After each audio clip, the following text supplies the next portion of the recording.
Hi John Kids, this is Plantatay. Good afternoon. Ngayon po ay Easter Sunday at ito mga ilang gawa na lang tayo dito. Feeling ko masasatisfy na ako ng konti, ng kalahati. Pero meron pa rin tayo kasi mga kailangan gawin na alam mo hindi ko kaya mag-isa. Anyway, ito it's a Easter Sunday, plant chores lang tayo ngayong araw. Samahan niyo ko.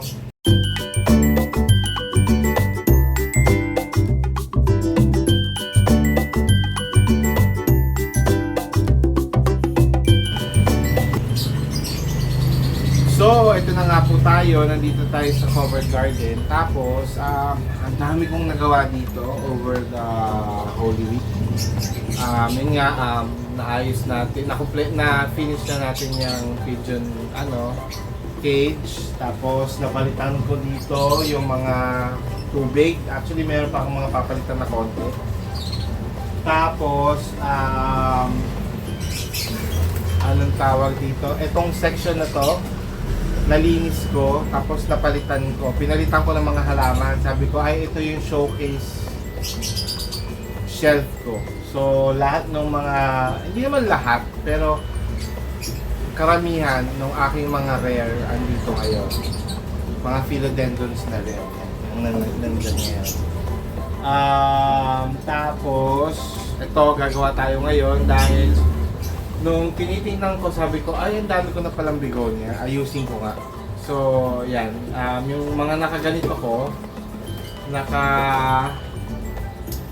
hanging pot ko, iaano ko na sila, ilalagyan ko sila ng bilog na pot. Pero yun nga, feeling ko kukulangin tayo sa lupa. Kaya nangolekta ako ng mga pots na wala nang halaman. Kasi ito, nangolekta rin ako ng mga dahon. Yung pa-dried leaves para makadagdag sa ating soil.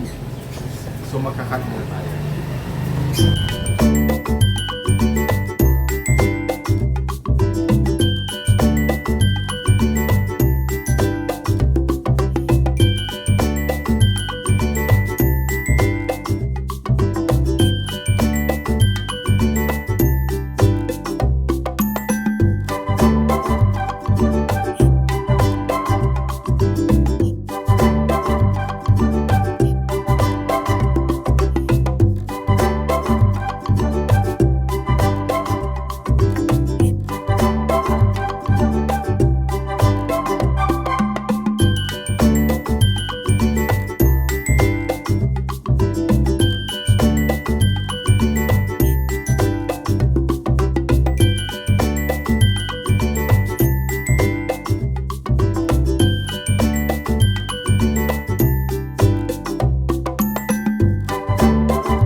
Okay, so natapos na naman natin ang isang episode na nagtatanong tayo. Ito naman po yung aking mga lumang begonia na it's either pumangit kahit Kasi katulad itong mga to, ito apat na to.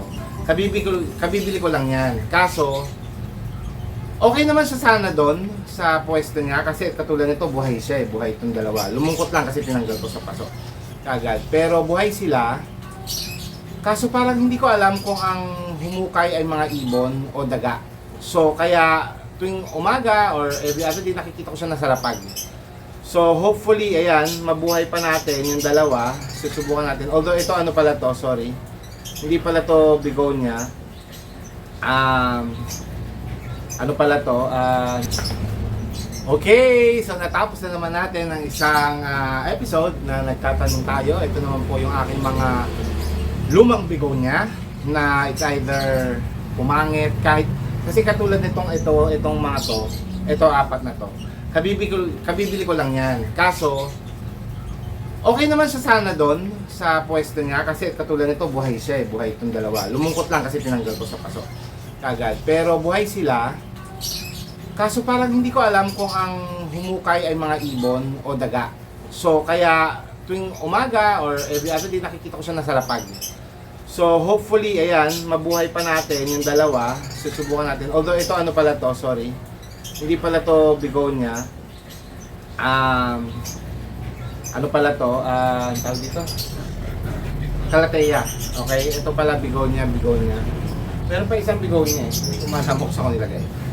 Pero yon, so hopefully ayun nga, mabuhay natin siya. Ito pala. Ito pala isang begonia.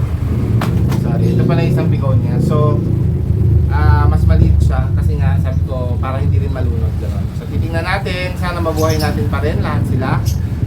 At ito, itong mga iba, yung mga dati na natin, nasa pwesto sila na malungkot sila. So hopefully gumanda. Dito ko sila plano ilagay sa may harapan. At doon nga sa parte na yun kung saan may mga begonia na natin. Okay? So this is Plant Tatay Barry of Antipolo na nagpapasalamat sa ating mga kaibigan kasama katulad ng Plant Family, Plant Garden Lovers at of course Team Promote headed by Nora Ogania Official. Nakasama natin dyan sila Mama Donna.tv, Josephine Bauyon, Wayne BT Halamanay, Rolly Seals Vlog, A Day with Mama E, Jeremy Hermano, Leon Lynn's Garden, sa aming Bakuran Vlogs. Nandyan din po ang ating mga kasama na sila Yong's Channel, Shining G, Daisy Succulent, Succulent Davao, Needs Life, Mami Luz TV. At of course, ang lagi nating mga supporters, sila Chumasinas, Court Christie Vlogs, Primitive Palsor. Nandyan din po sila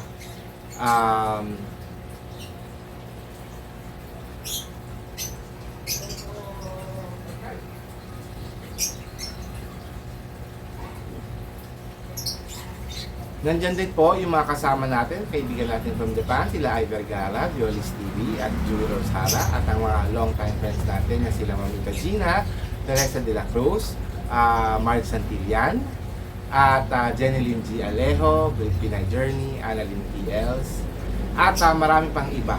Alright, so maraming salamat po lagi sa inyong pagpunta. Again, this is Plant Tatay Barry of Antipolo. Kung hindi ka pa nakapag-subscribe, please subscribe. Please do share and like as well. Okay? Bye, Plant Kids!